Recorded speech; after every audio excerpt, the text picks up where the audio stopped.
ವಿಶೇಷ ಕಾರ್ಯಕ್ರಮಕ್ಕೆ ಮತ್ತೊಮ್ಮೆ ತಮಗೆಲ್ಲ ಸ್ವಾಗತ. ಬನ್ನಿ, ಈಗ ನಮ್ಮ ಜೊತೆಗೆ ಜಾಯ್ನ್ ಆಗಿದ್ದಾರೆ ಕೇಂದ್ರದ ಮಾಜಿ ಸಚಿವ ಕೆಜೆಪಿ ಮುಖಂಡ ಧನಂಜಯ ಕುಮಾರ್. ಧನಂಜಯ, ಕಾರ್ಯಕ್ರಮ ತಮಗೆ ಸ್ವಾಗತ. ನಮಸ್ಕಾರ. ಭಾಳ ದೊಡ್ಡ ಸುದ್ದಿ ಹರಿದಾಡ್ತಾ ಇದೆ, ಪತ್ರಿಕೆಗಳಲ್ಲೂ ಕೂಡ ಬಂದಿದೆ. ನಿಮ್ಮ ನಾಯಕರು ಬಿಜೆಪಿಗೆ ಹೋಗ್ತಾರಂತೆ ಯಡಿಯೂರಪ್ಪನವರು ಅಂತ.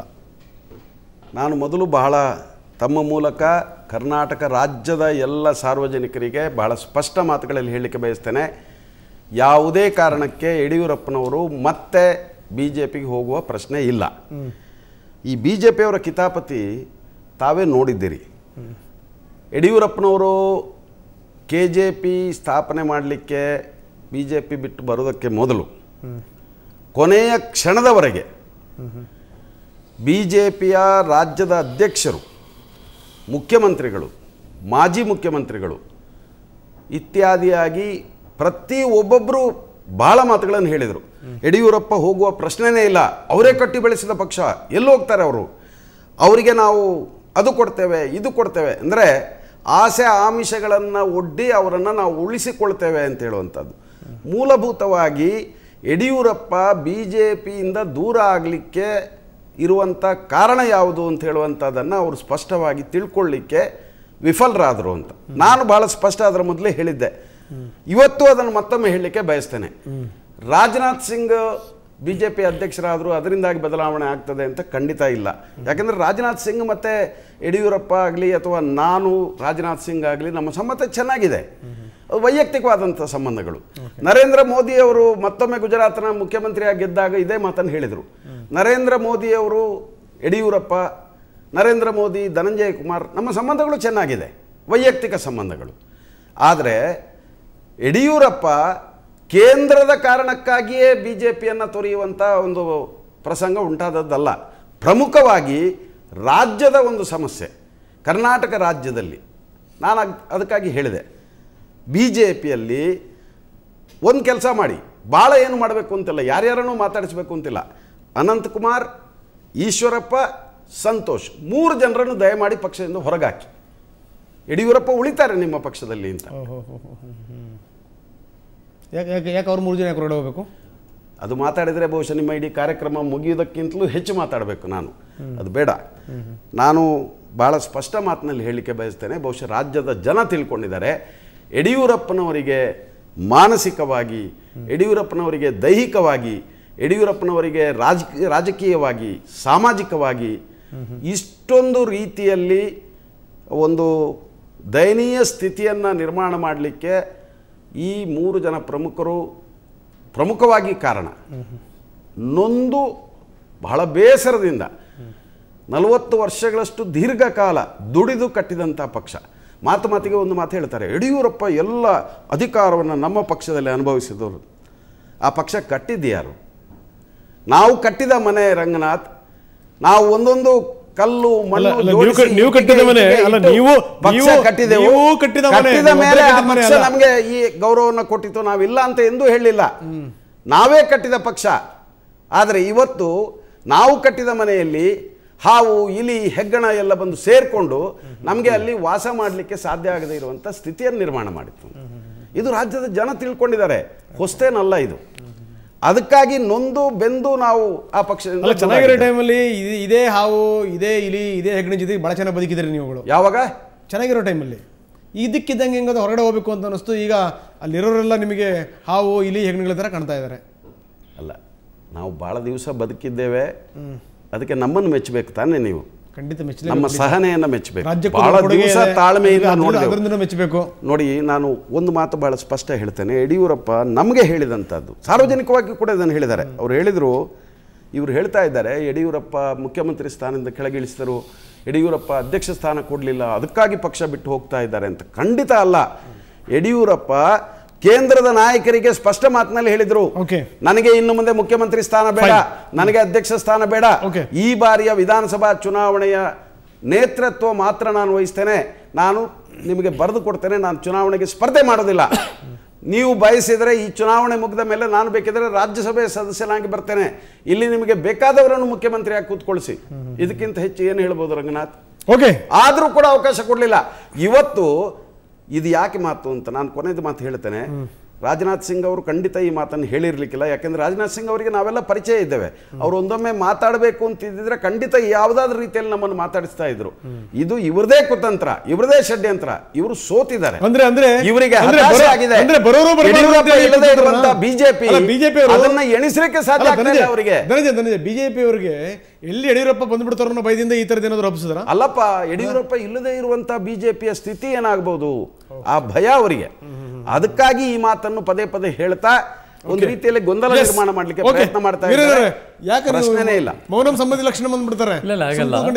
ಅವ್ರು ಮುಗಿಸ್ಲಿ ಅಂತ ನಾನು ಸುಮ್ಮನೆ ಅವ್ರು ಮುಗಿಸಲ್ಲ. ಅವರು ನಾನು ಒಂದು ಮಾತನ್ನ ಹೇಳೋದಕ್ಕೆ ಇಷ್ಟಪಡ್ತೇನೆ. ನಮ್ಮ ಹಿರಿಯ ನಾಯಕರು ಪಕ್ಷವನ್ನು ಒಬ್ಬ ವ್ಯಕ್ತಿ ಕಟ್ಟಿದ್ದಲ್ಲ, ಇದು ರಾಷ್ಟ್ರೀಯ ಪಕ್ಷ. ರಾಷ್ಟ್ರ ಮಟ್ಟದಲ್ಲಿ ಸಂಸ್ಥಾಪಕರಾದಿಯಾಗಿ ಅನೇಕರು ಕಟ್ಟಿ ಕೇಂದ್ರದಲ್ಲಿ ಅಧಿಕಾರಕ್ಕೆ ಬರುವಂಥ ಶ್ರಮ ಪಟ್ಟಿದ್ದಾರೆ. ಕರ್ನಾಟಕದ ಮಟ್ಟಿಗೆ ಯಡಿಯೂರಪ್ಪನವರು ಅವರ ಶ್ರಮ ಅಧಿಕಾರಕ್ಕೆ ತರುವಂಥದ್ದು ಮತ್ತು ಪಕ್ಷದಲ್ಲಿ ಇಡೀ ರಾಜ್ಯ ಸುತ್ತಿ ಪಕ್ಷವನ್ನು ಕಟ್ಟಿ ಅಧಿಕಾರಕ್ಕೆ ತರುವಂಥದ್ರಲ್ಲಿ ಯಡಿಯೂರಪ್ಪನವರ ಶ್ರಮ ಏನಿದೆ ಅದು ಯಾರೂ ತಳ್ಳಾಕೋದಿಲ್ಲ. ಈಗಲೂ ನಾನು ಅದನ್ನು ಸಮರ್ಸ್ಕೊತೇನೆ. ಆದರೆ ಅವರು ಪಕ್ಷ ಬಿಡುವ ಅಗತ್ಯ ಇರಲಿಲ್ಲ. ಮತ್ತು ಕೊನೆ ಹಂತದವರೆಗೂ ಕೂಡ ಎಲ್ಲ ನಾಯಕರು ಪ್ರಯತ್ನ ಮಾಡಿದ್ದಾರೆ ಅವ್ರನ್ನ ಉಳಿಸ್ಕೊಳ್ಳೋದಕ್ಕೆ. ಒಂದು ಸಾರಿ ಜೇಟ್ಲಿ ಬಂದರು, ಅವ್ರಿಗೆ ಅವ್ರು ಸಿಗಲಿಲ್ಲ. ಕೊನೆ ಹಂತದವರೆಗೂ ಎಲ್ಲ ಪ್ರಯತ್ನ. ಯಾಕೆಂದರೆ ಯಡಿಯೂರಪ್ಪ ಸಮರ್ಥ ನಾಯಕರು. ಇಲ್ಲ ಈ ರಾಜ್ಯದಲ್ಲಿ ವಿಧಾನ ಪರಿಷತ್ತಿಗೆ ಒಳಗೆ ಹೋಗಬೇಕಾದ್ರೂ ಯಡಿಯೂರಪ್ಪನವರ ಮರಿಬೇಡಿ.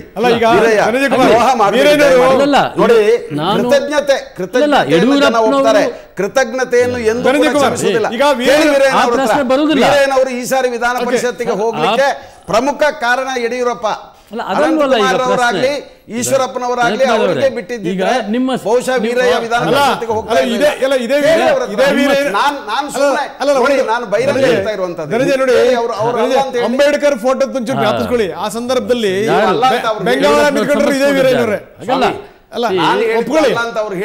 ನೋಡಿ ಅವರ ಬಗ್ಗೆ ನಾನೀಗ ಯಡಿಯೂರಪ್ಪನವರು ವಿಧಾನ ಪರಿಷತ್ ಆಯ್ತು. ಈಗ ಧನಂಜಯ ಕುಮಾರ್ ಈಗ ಅವ್ರು ಹೇಳಿದ್ರು ಒಂದು ನಿಮಿಷ ಏನಿದ್ರು ಅಂದ್ರೆ ಈ ಚುನಾವಣೆ ಬರ್ತಾರಲ್ಲೋ ಗೊತ್ತಿಲ್ಲ, ಆದ್ರೆ MP ಚುನಾವಣೆ ಅಷ್ಟೊತ್ತಿಗಂತರೂ ಖಂಡಿತವಾಗ್ಲೂ ಯಡಿಯೂರಪ್ಪ ಸಾಧ್ಯತೆ ಇದೆ ಹೊಂದಾಣಿಕೆ ಅಂತ ಹೇಳಿದೆ. ಒಪ್ತೀರಾ? ಹೌದು, ಹೊಂದಾಣಿಕೆ. ಆದ್ರೆ ಹೊಂದಾಣಿಕೆಗೆ ಮುಕ್ತವಾಗಿದ್ದೀರಿ ಹಾಗಾದ್ರೆ? ಖಂಡಿತ ಇಲ್ಲ ರೀ. ಮತ್ತೆ ಅರೆ ನಾವು ಅವರ ಕಡೆಗೆ ಮುಖ ಹಾಕಿ ಹೊಂದಾಣಿಕೆ ಅಂತ ಯಾಕೆ ಹೊಂದಾಣಿಕೆ?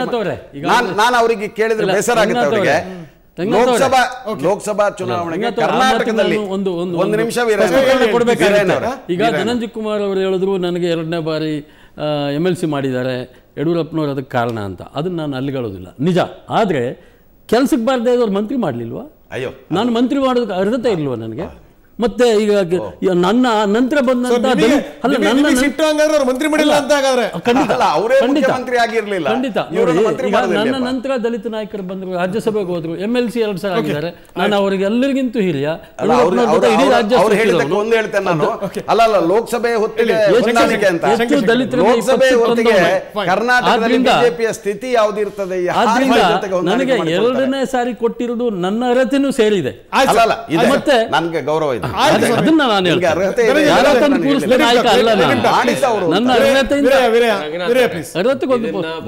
ಸೀಮಿತವಾಗಿ ಬಿಜೆಪಿ ಕೆಜೆಪಿ ಮಧ್ಯನ ಜಗಳ ಅಂತೇಳಿ ಬಿಂಬಿಸಿ ಇವರಿಬ್ಬರಲ್ಲಿ ಯಾರು ಎಲ್ಲಿಗೆ ಹೋಗ್ತಾರೆ, ಯಾವಾಗ ಏನ್ ಮಾಡ್ತಾರೆ ಅಂತೇಳಿ ಚರ್ಚೆ ಮಾಡಿದ್ರೆ ಇದರ ನೀವು ಇವತ್ತೇನು ಉದ್ದೇಶ ಇಡೀ ನೋಡಿ, ರಾಜಕಾರಣದಲ್ಲಿ 2 ರೀತಿಯಲ್ಲಿ ವ್ಯಕ್ತಿಗಳು ನಿಲುವನ್ನು ಬದಲಾಯಿಸ್ತಾರೆ. ಒಂದು ಪಕ್ಷಾಂತರ, ಮತ್ತೊಂದು ಧ್ರುವೀಕರಣ. ಈ ರಾಷ್ಟ್ರದ ಇತಿಹಾಸದಲ್ಲಿ ಧ್ರುವೀಕರಣಗಳೂ ನಡೆದಿದ್ದಾವೆ, ಪಕ್ಷಾಂತರಗಳು ಕೂಡ ನಡೆದಿದ್ದಾವೆ. ಅಶೋಕ್ ಮೆಹ್ತಾ ಅವರ ನೇತೃತ್ವದಲ್ಲಿ ಸಮಾಜವಾದಿಗಳ ಒಂದು ದೊಡ್ಡ ಗುಂಪು ಇಂದಿರಾ ಗಾಂಧಿಯವರೊಟ್ಟಿಗೆ ಸೇರಿ ಕಾಂಗ್ರೆಸ್ಸಿಗೆ ಒಂದು ಸಮಾಜವಾದದ ಒಂದು ನೆಲೆಗಟ್ಟನ್ನು ಒದಗಿಸ್ಕೊಡ್ತಕ್ಕ ಒಂದು ದೊಡ್ಡ ಪ್ರಯತ್ನ ನಡೆಸಿತು. ಚಂದ್ರಶೇಖರ್ ಇರ್ಬೋದು, ಅಶೋಕ್ ಮೆಹ್ತಾ ಇರ್ಬೋದು, ಅನೇಕ ಜನ ದೊಡ್ಡ ಸಮಾಜವಾದಿ ನಾಯಕರುಗಳೆಲ್ಲ ಹೋಗಿ ಸೇರಿದ್ರು. ಅದು ಒಂದು ರೀತಿಯಲ್ಲಿ ಧ್ರುವೀಕರಣ. ಅನೇಕ ಜನ ಕಮ್ಯುನಿಸ್ಟ್ ಪಕ್ಷದ ನಾಯಕರುಗಳು ಕೆಲವು ಸಂದರ್ಭದಲ್ಲಿ ಕಾಂಗ್ರೆಸ್ಸಿಗೆ ಸೇರಿದ್ರು, ಅದು ಒಂದು ರೀತಿ ಧ್ರುವೀಕರಣ. ತುರ್ತು ಪರಿಸ್ಥಿತಿಯ ಸಂದರ್ಭದಲ್ಲಿ ಅವತ್ತಿನ ಕಾಂಗ್ರೆಸ್ ಪಕ್ಷದ ನಿಲುವನ್ನು ವಿರೋಧಿಸಿ ಅನೇಕ ಜನ ಕಾಂಗ್ರೆಸ್ ಫಾರ್ ಡೆಮಾಕ್ರಸಿ ಹೆಸರಿನಲ್ಲಿ ಜನತಾ ಪರಿವಾರದೊಟ್ಟಿಗೆ JP ಮೂವ್ಮೆಂಟ್ ಒಟ್ಟಿಗೆ ಸೇರಿದ್ರು, ಅದು ಒಂದು ರೀತಿಯ ಧ್ರುವೀಕರಣ. ಇವು ಧ್ರುವೀಕರಣಗಳು. ಒಂದು ಈ ಧ್ರುವೀಕರಣಗಳೆಲ್ಲ ಈ ಅವಕಾಶಕ್ಕೋಸ್ಕರ ಆಗಿದೆ ಅನ್ನುವಂಥದ್ದು. ಯಾಕಂದ್ರೆ ನೋಡಿ, ಲೆಫ್ಟ್ ನಾಯಕರು ಅಲ್ಲ, ಎಲ್ಲ ಸಂದರ್ಭದಲ್ಲಿ ರಂಗರಾಜನ್ ಕುಮಾರಮಂಗಲಂನಿಂದ ಹಿಡಿದು ನಂದಿನಿ ಸತ್ಪಾಲ್ ತನಕ ಬಂದಿದ್ದೇನು ಅಂತಂದ್ರೆ ಕಾರಣ ಏನು ಅಂತಂದ್ರೆ ಅವ್ರಿಗೆ ಗೊತ್ತಿತ್ತು ಖಂಡಿತವಾಗಲೂ ಈ ಕಾಂಗ್ರೆಸ್ ಅಂತ ದೈತ್ಯ ಶಕ್ತಿ ಎದುರುಗಡೆ ನಾವು ಬದುಕೋಕೆ ಸಾಧ್ಯ ಇಲ್ಲ. ಅವ್ರ ಜೊತೆ ಸೇರ್ಕೊಂಬೋಣ ಅಂತ, ಪ್ರವಾಹದ ಜೊತೆಗೆ ಒಂದಾಗೋಣ ಅಂತ ಹೇಳಿ ಅಂತ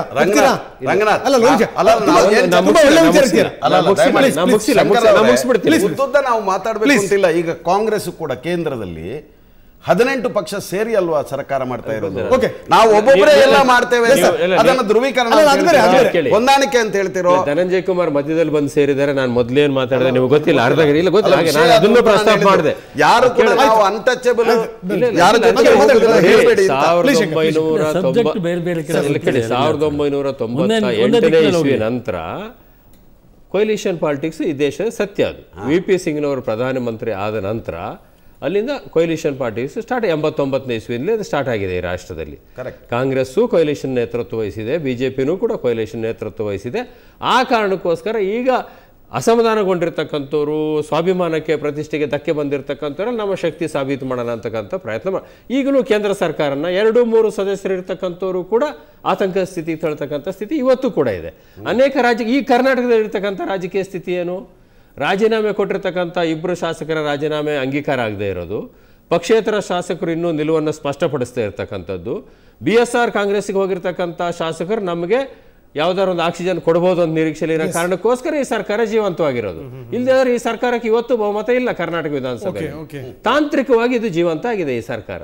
ಹಾಗಾಗಿ ಸಣ್ಣ ಪುಟ್ಟ ಪಕ್ಷಗಳಲ್ಲಿರ್ತಕ್ಕಂಥ 2-3 ಜನ ಶಾಸಕರು ಪಕ್ಷೇತರರೇ ಒಂದು ರಾಜ್ಯ ಸರ್ಕಾರದ ಅಸ್ತಿತ್ವವನ್ನು ಅಳಿವುಳುವನ್ನು ನಿರ್ಧಾರ ಮಾಡ್ತಕ್ಕಂಥ ಸಂದರ್ಭದಲ್ಲಿ ಇಡೀ ಉದ್ಯಮ ಯಾರೇ ಆದರೂ ಒಪ್ಪಬೇಕು. ಇದರಿಂದಾಗಿ ಇಡೀ ರಾಜ್ಯದ ಹಿತಾಸಕ್ತಿಗೆ ಅಥವಾ ರಾಷ್ಟ್ರದ ಹಿತಾಸಕ್ತಿಗೆ ಧಕ್ಕೆ ಬರ್ತಕ್ಕಂಥ ಸ್ಥಿತಿಗಳು ಬಂದೆ. ಸ್ವಾಭಿಮಾನಕ್ಕೋಸ್ಕರ, ಪ್ರತಿಷ್ಠೆಗೋಸ್ಕರ, ಜಾತಿಗೋಸ್ಕರ ಅಥವಾ ಹಣ ಇದೆ ಅನ್ನೋ ಕಾರಣಕ್ಕೋಸ್ಕರ, ಅನೇಕ ಕಾರಣಗಳಿಗೋಸ್ಕರ ಆಂಧ್ರ ಪ್ರದೇಶದಲ್ಲಿ ನಡೀತಾ ಇರತಕ್ಕಂಥ ರಾಜಕಾರಣ ಏನು? ಬಳ್ಳಾರಿಯವರು ಸಿಡಿದು ಹೋಗಲಿಕ್ಕೆ ಕಾರಣಗಳೇನು? ಏನು ಸೈದ್ಧಾಂತಿಕ ಭಿನ್ನಾಭಿಪ್ರಾಯ ಇದೆ ಅವರಿಗೆ ಯಾರಿಗಾದರೂ? ಅಥವಾ ಆಂಧ್ರ ಪ್ರದೇಶದಲ್ಲಿ ಜಗನ್ಮೋಹನ್ ರೆಡ್ಡಿ ಪಾರ್ಟಿಗೂ ಕಾಂಗ್ರೆಸ್ನವ್ರಿಗೆ ಏನಾದ್ರು ಸೈದ್ಧಾಂತಿಕ ಭಿನ್ನಾಭಿಪ್ರಾಯ ಇದೆಯಾ? ಪ್ರತಿಷ್ಠೆ, ಸ್ವಾಭಿಮಾನ, ಅವಕಾಶ ಸಿಗಲಿ, ಈ ರೀತಿಯ ರಾಜಕಾರಣ ಏನು ಅಪಾಯಕಾರಿ ದಿಕ್ಕಿಗೆ ಹೋಗ್ತಾ ಇದೆ. ಒಂದು ಉದ್ಯಮದಲ್ಲಿರ್ತಕ್ಕಂಥವ್ರು ಅಥವಾ ಹಣ ಇದೆ ಅಂತಕ್ಕಂಥ ಕಾರಣಕ್ಕೋಸ್ಕರ, ಜಾತಿ ಇದೆ ಅನ್ನೋ ಕಾರಣಕ್ಕೋಸ್ಕರ ಪಕ್ಷಗಳನ್ನ ಹುಟ್ಟಾಕೊಂಡು ಅತಂತ್ರ ಸ್ಥಿತಿಯನ್ನು ರಾಜ್ಯದಲ್ಲಿ, ರಾಷ್ಟ್ರದಲ್ಲಿ ನಿರ್ಮಾಣ ಮಾಡ್ತಕ್ಕಂಥ ಪ್ರವೃತ್ತಿ ಏನಿದೆ, ಇದೊಂದು ಆರೋಗ್ಯಕರ ಬೆಳವಣಿಗೆ. ಇದು ಎಲ್ಲಾ ಕಾಲಕ್ಕೂ ಏನು ಸತ್ಯ ಆಗೋದಿಲ್ಲ, ಆದರೆ ಇದೊಂದು ಆರೋಗ್ಯಕರ ಬೆಳವಣಿಗೆ ಅಲ್ಲ. ಪಕ್ಷ ಸ್ಥಾಪನೆ ಆಗೋದಾದ್ರೆ ಸಿದ್ಧಾಂತದ ಮೇಲೆ ಆಗಬೇಕು, ಹೋರಾಟದ ಹಿನ್ನೆಲೆ ಇರಬೇಕು, ಅದಕ್ಕೊಂದು ಸೈದ್ಧಾಂತಿಕ ಸ್ಪಷ್ಟತೆ ಇದ್ದು ಅದಕ್ಕೊಂದು ಯಾವ ಕಾರಣಕ್ಕಾದ್ರೂ ಕೂಡ ಒಂದ್ಸರ್ತಿ ನಾವು ಹೊರಗೆ ಹೋದ ನಂತರ ಮತ್ತೆ ಬರೋದಿಲ್ಲ ಅಂತ ಹೇಳ್ಬೇಕು. ಮತ್ತಷ್ಟು ನಿಮ್ಮ ಜೊತೆಗೆ ಚರ್ಚೆ ಮಾಡ್ತೀನಿ. ಇನ್ನಷ್ಟು ಮಾತಾಡೋಣ. ವಿರಾಮ.